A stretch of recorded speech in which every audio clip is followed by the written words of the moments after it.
What's up, fam? It's your host, Cindy Chu. Welcome back to another episode of Creative Queens Podcast.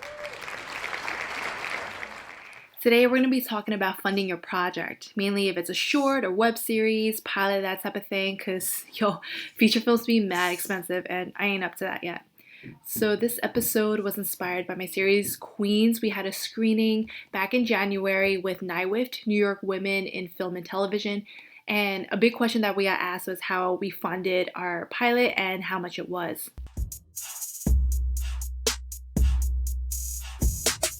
Think about your resources. For my pilot, we had a lot of locations. The pilot itself came out to be around 20 minutes. We had different locations. We had about 7. We had a park, basement apartment, school, classroom, office conference room, and office for Kim, a garage where one of the characters lived, and we filmed on the streets. Most of it was free because it was around my neighborhood or at my house, so I converted my house into 3 different locations, into a garage apartment, basement apartment, and into Kim's office. So if you can cut on your locations, I definitely say that's first because that was the advice I got also. But the locations I was going to shoot at, the way I wrote around it was that I kept in mind that I'd be able to film it myself and it'd have to be free. But if you do have to get a location, say an office or whatever, I checked Peerspace. That's definitely my number one go-to. There's other websites, of course, but Peerspace is my go-to. You can adjust your budget on the thing, like based on what you're looking for, if you need a projector or not, or if you need it to be an office space, and you can go from there. So I used that for my first and second episode when I was looking for offices to rent. Going back to resources, for Gia's classroom scene, which is supposed to be FIT-ish, I used to work at a college called Malloy College, and from there, because I was an employee, I was able to get a discount and I rented a classroom from there. If you know anyone who works at school, or if you work at a school, make sure you check those connections, because if you look at an actual college, because those are ones that I checked before. I was hoping originally to shoot at Queens College, which is right by me, and their insurance was fucking insane. But if you can convert like a studio space or whatever into a classroom, do that, because that'll be cheaper. For Kim's law office conference room, so going back to your resource, strategize like the location distance and keep in mind of like a production move. So for Kim's law office, we looked for a neighboring office in the area, which is right by Malloy. So again, like going back to Peerspace, I was able to check the locations too. And luckily, I found a conference room that actually wasn't even an office. So it was actually inside a really nice Wall Street apartment building. I went to check it out. It fit my budget. And I spoke to them. I told them exactly what we were doing. And yeah, it went okay. And we were able to do a company move from Gia's classroom on the same day to Kim's law office conference room. And another thing was also going back to converting my house into 3 different spaces. If you can't do that for your sets, I highly, highly suggest you try that. Like, even though it saves you money, it is going to be tougher as far as like set design. For Kim's office, I converted a room in my basement. And because we happen to have a desk down here and at bookshelves, so I just rearranged the room. We also have 2 windows that's actually looks out to nothing. When you actually bring up the shades and stuff, it's the laundry room. So if you have any tricks up your sleeve, do that and get really creative. What we also did was, for our window shades, our DP, who is also our gaffer, he set up lights on the other side of the shade, so when you look in, it makes it look like it's sunlight. And also, because it's a tight space, we only had certain angles to really shoot from, so we were really specific with that, and to make it close at some areas and know how far to widen it up. Our TP was really set on having a plant to make it look officey, so he actually got one from IKEA and we set one up. So it actually did, if you look at it on screen, it did make it look more officey, I guess, like make it look less like someone's house. And we couldn't expand too far because otherwise it'd be really obvious that it wasn't an actual office. So we just kept it with a tight frame. I adjusted, like I said, the setting and made sure all the desk stuff, all the things were exactly what you would see in in an actual office. And when you're set designing, I use Pinterest. I googled law office, and then from there, that's how I was able to design Kim's office to make it look more believable. My second piece of advice is to self-fund, but only if you know how much things are going to cost and that you don't break your bank account. And I chose that for my pilot. I self-funded the first episode, and I worked 2 jobs. Since I'm the writer, I wrote the pilot to be shot on the cheap, and that's how I saved up too. So with post-production, overall, it came out to a little bit over 12K, and that's including like all the set design, pre-production, production, post-production, festival fees, PR, social media ads, and more. Like there's so much hidden costs that you don't really think about at first. So make sure you leave room for extra things that come up. But like I said, make sure you can actually afford it. I wouldn't suggest it if you're gonna go broke or you can't pay your bills and shit like that. Keep in mind what you're willing to spend and whatnot, because it is an investment. Some people might be against it. I actually had spoken to someone who was also really experienced in the field. She was saying to do a sizzle reel and not shoot an actual pilot, but to each their own. Like for me, I really felt it's important, and I still do. I feel it's really important for Asian American representation and giving more opportunities for women of color in front of behind the camera. And I really, really believe in my series, so that's why I want to go all in. But do make sure you know what your goals are and what you want to do with your project. And if you want to do a sizzle reel, by all means. And if you do want to do a pilot or make short webisodes, go for it too. Just use your best judgment. Advice number 3, crowdfunding. All right, this section is going to be long because I have so much to say about it. This literally could be its own episode. But I admit, crowdfunding is stressful as fuck. So from my understanding that people usually have maybe around 6 weeks to prep, we actually only had 3. This is for our second episode, so it was really fast and furious from the moment my team and I decided to do the second episode, going straight into crowdfunding. And then as soon as our crowdfunding ended, it was literally the day we started filming. So the whole thing was betting on ourselves. Like, yeah, we just bet on ourselves to make it happen. So with crowdfunding, like going in, you need to know what your campaign is about, because the whole thing is really similar to a political campaign. It's every day. Our thing was set for about 30 days, and it's every day you have to be pushing it. You need to know what your goals are, or like what you stand for as far as like your mission goes. And like I said before, mine is about Asian American representation, increasing more visibility and opportunities for women of color in front and behind the camera. And for our pilot, we had nearly 50% women of color on set, nearly 75% people of color of cast and crew, with 3 Asian American female leads. And that was always my intention. So once you have your mission, think about what kind of platforms you want to be on. We use Seed and Spark because it's made for filmmakers, and they also push for inclusion. And you get to keep your funds if you make 80% of the goal. So other sites like Kickstarter, it's an all or nothing, where you either make 100% of your goal or you don't get shit. So for Seed and Spark, they give you online classes to prep, but to be honest, I don't think it's enough. I didn't really know what I was doing the entire time of the campaign, even though we still hit our goal. After you take those classes, start thinking about and putting into fruition creating a really good crowdfunding campaign.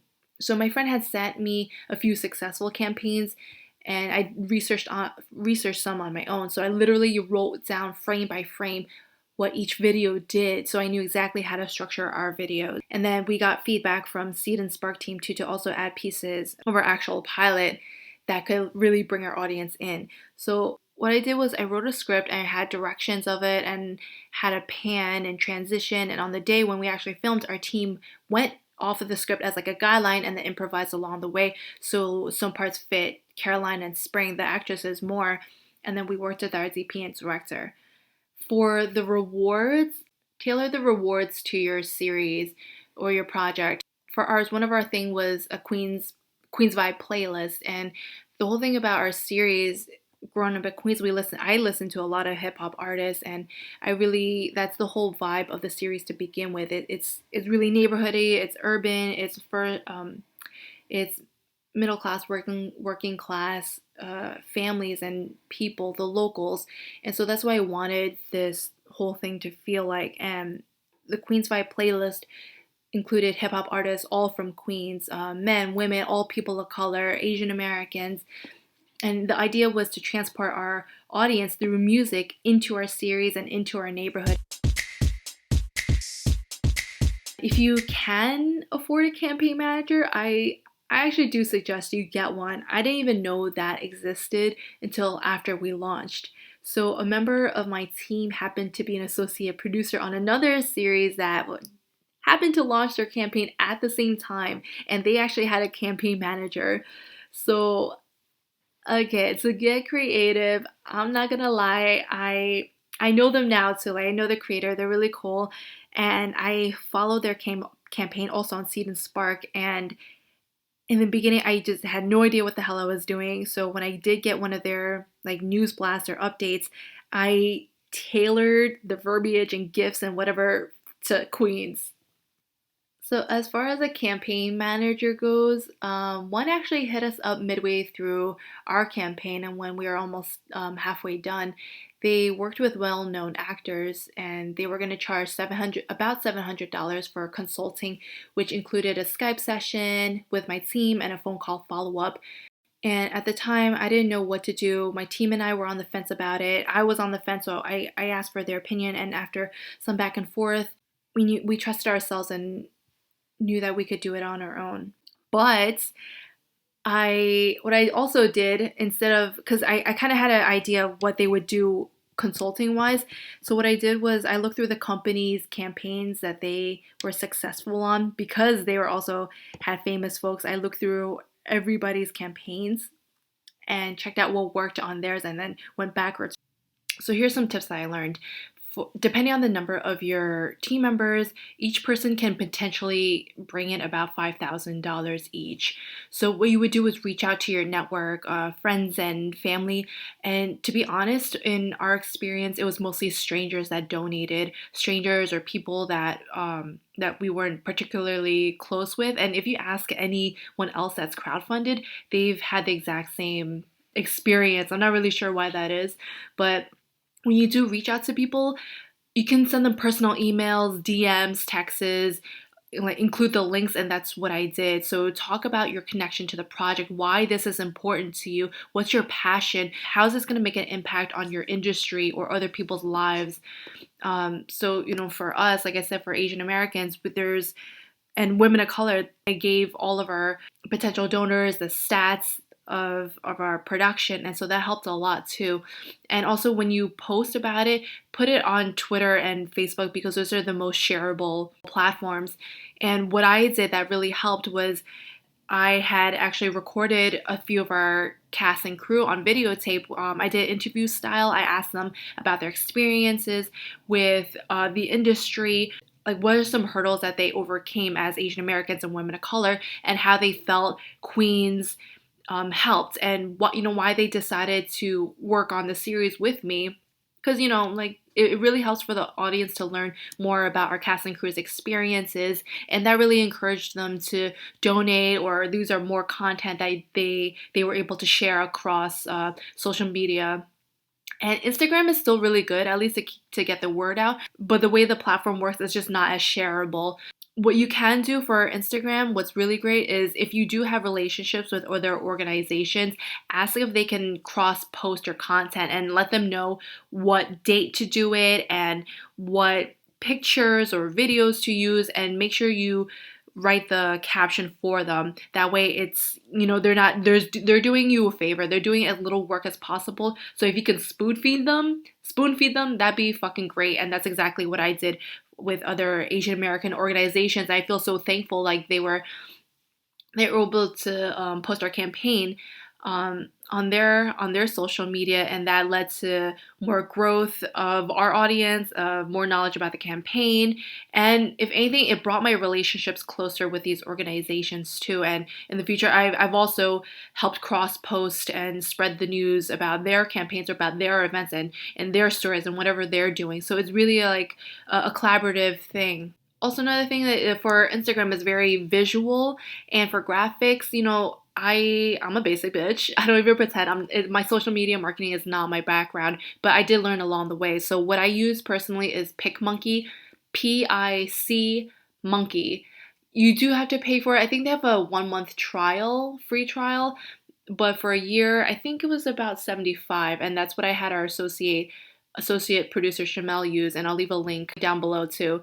And in PicMonkey is great. They have templates that you can use for different occasions, whether it's for Instagram, Twitter, LinkedIn, whatever it is, and even different holidays or you're doing a celebration, shit like that.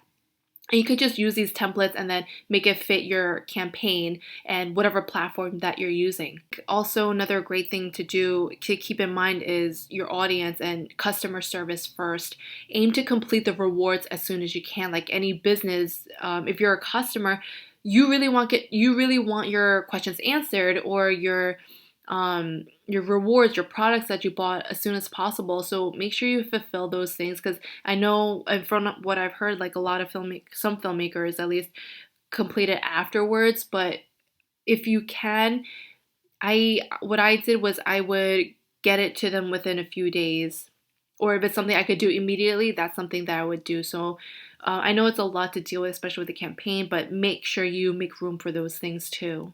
Another thing is how to bring your audience in on the journey. So, if you can host events during your campaign, I highly recommend it. For us, we held a fundraiser to show our pilot, which we had snacks, wine, and we got to mingle with everyone. And the people got to see the pilot and also get to know us and spread the word more about our series and what we're doing. And during our campaign, it happened to land on um, the weekend that we were at New Jersey Web Fest, where we were nominated for 4 awards, and we won a direct selection to Seoul Web Fest 2020. So that's pretty dope. One of my team members suggested that I do thank you videos, so I took that as a limited time reward.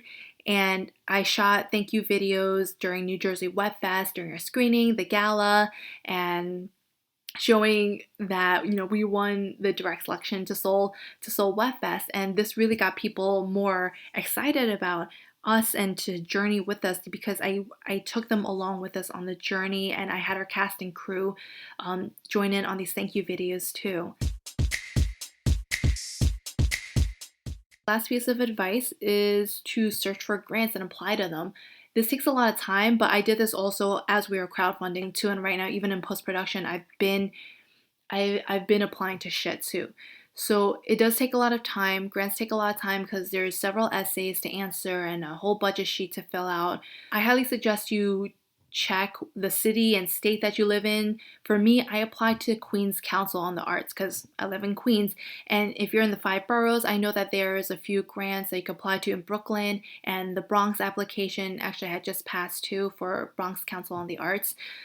New York State also has it, and if you're of a minority background or if you're female, like there's grants for those too. I applied to New York Foundation for the Arts, which has a New York City Women's Fund to finish a webisode, and I also applied to Wave Farm grant for a Media Arts Assistant Fund.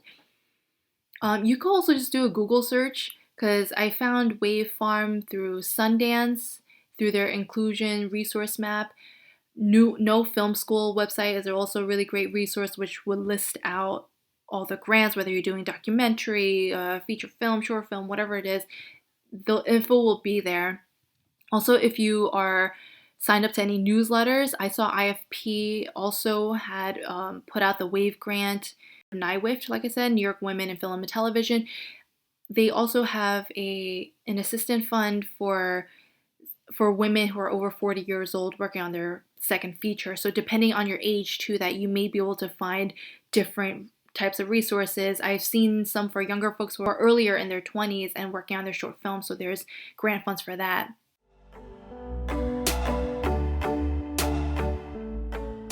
As I'm closing this out, I really want to encourage you that if you're creating your own series, your short film or feature film, whatever the fuck it is, for you to go all in, because this pilot was my first go around at producing, like really producing at this scale. And I remember I I was so nervous and so scared. A lot of time I felt so stressed out. That doesn't go away, but what helped me, even though I didn't have a lot of money, is that for myself, I know that I'm really resourceful as fuck, and that's definitely one of my strengths. So, whatever you're really great at, go all in. Know that people will be there to help you if you ask for help. Put it out there, ask your friends, maybe they know somebody, and trust that if you truly believe in the project that you're doing, other people will come along too. So thanks for tuning in, and be sure to follow us on Instagram at Creative Queens Podcast and subscribe to us wherever podcasts are available. So like Anchor, Spotify, you name it. And I'll catch y'all next time.